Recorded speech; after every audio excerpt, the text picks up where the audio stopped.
So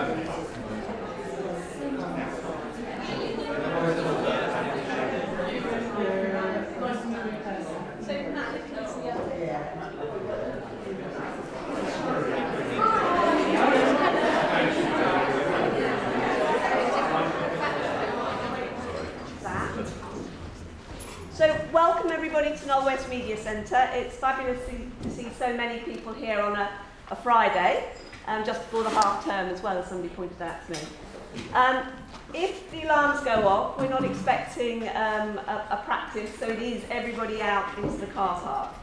And we're all welcome for lunch at the end of this session, so please do stay. Thanks to the West of England Skills Hub for funding that. So the running order is essentially an introduction from Stephen Hilton, Director of Futures for City Council. Then Laura Gander-Howe, the Director of Skills for the Arts Council, will be talking about diversity in the arts. And then Sam Thompson will present the ELEBCIS report. I'll do a short response from the Media Centre's perspective. And then we're going to have a panel discussion and invite you, the audience, to participate. So we're very keen to hear responses to this report and also responses to projects that we're already engaged in that we hope address some of the issues raised. So I'd like to welcome Stephen Hilton first. Thank you, Carolyn. Do I need a microphone or can people hear? Okay, I'm good at speaking loud. Thank you very much, Carolyn, for inviting me along to welcome you here today. I am a great admirer and supporter of Northwest Media Centre, and they are a fantastic partner and collaborator on many projects, including this one. I was in Birmingham at the weekend, and I was talking to an old colleague who's now retired, who was formerly a Director of Education for the local authority. He'd been to a lecture, which I guess is what you do when you're retired and you're a Director of Education, but he'd been to a lecture to talk about what jobs won't exist in the future. And it was really interesting. I said to him, so they must have talked about manufacturing. And he said, no, they did talk about that, but it was actually things like pilots. He said, in future, planes are really just driving themselves already. The idea that you need somebody to sit in the cockpit, well, they're only really there to give us a sense of security.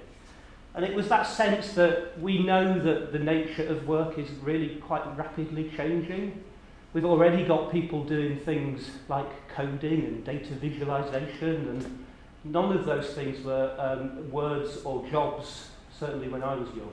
So what we know is that the future of employment skills is something that is complex. My starting point in relation to this work, as an instigator and commissioner, came out of a learning tour that we did about 2 years ago. I think, Carolyn, you came with us when we went down to Tech City in London. This was the point where we knew we were going to have an enterprise zone, and we were keen to look at how Tech City, or Silicon Roundabout as we like to call it, had gone about developing itself.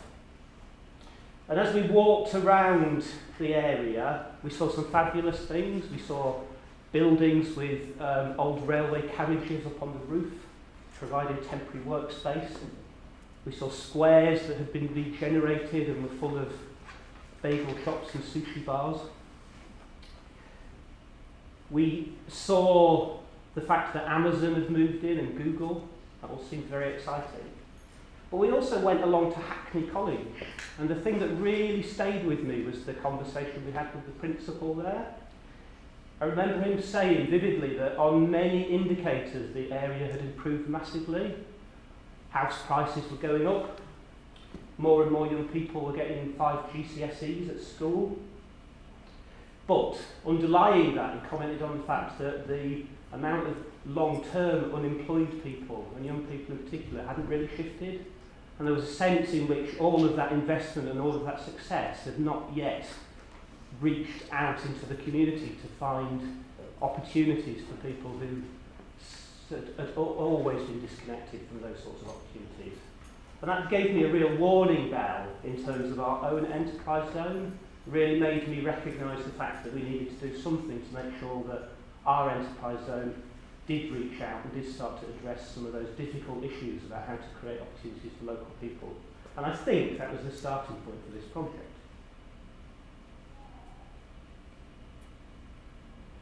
So in terms of our enterprise zone, in terms of our enterprise zone, we know that we need to create 19,000 new jobs, which is a lot. And we know that those will be created both through a mix of inward investment, so attracting businesses into the area from outside, but also by growing our own. And I think we are increasingly recognising that the growing your own is perhaps the more important part of that opportunity.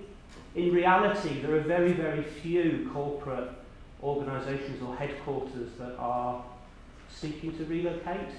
And when they are seeking to relocate, it's very much a buyer's market at the moment. Businesses can take as long as they like to decide where they want to go, and they can take their time to find the right location. So it's really important to us that in the enterprise zone we've already got people baking bread, we've got people growing lettuce, we've got people making films. The sense of it being a place where enterprise is flourishing at a small scale is really important to us.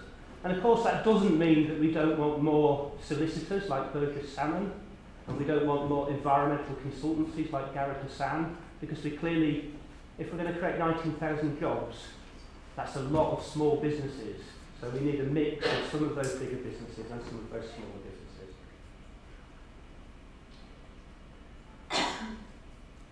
And I just wanted to talk about the creative industries in particular. We know that the creative industries are different to other industries. They're cooler, they're smaller, they're informal. I worked at Watershed in Bristol for a year. Literally physically worked there. It was the first time in my career where I got up in the morning and I had to think about what I had to wear for work. As you can see, I've reverted back to type, but these things are really quite unnerving. So the report really helps to crystallise what's different about the creative industries and about the employment that is offered. You clearly don't go to the job centre and say, I would like a job in the creative industries. And so what we need to do, and what this report starts to help us to do, is to open up our networks in order to create opportunities for young people and for others. And I really wanted to end by saying that that opening up is not about lowering the quality of the creative industries. Whilst things like talent are incredibly important to the success of creativity, I'm also firmly of the view that innovation comes out of collaboration and diversity. And so having a bigger mix of people in those businesses who bring different perspectives, different skills and different experiences, in my view, is the thing that will distinguish the future successful creative businesses from those who don't really get that. So I'm just going to finish by saying thank you to Carolyn and to Sam and to April for my team for all of this work. And I do believe that it will have impact as we move forward. We are hopeful in the next few weeks that we will be able to make an announcement around new government funding to help us tackle some of the entrenched issues around unemployment in the city. And I'm really of a view that this report will give us a very different way about thinking of some of the solutions that we might put in place. So I'm going to stop there and thank you, Carolyn, for inviting me along. Thank you, Stephen.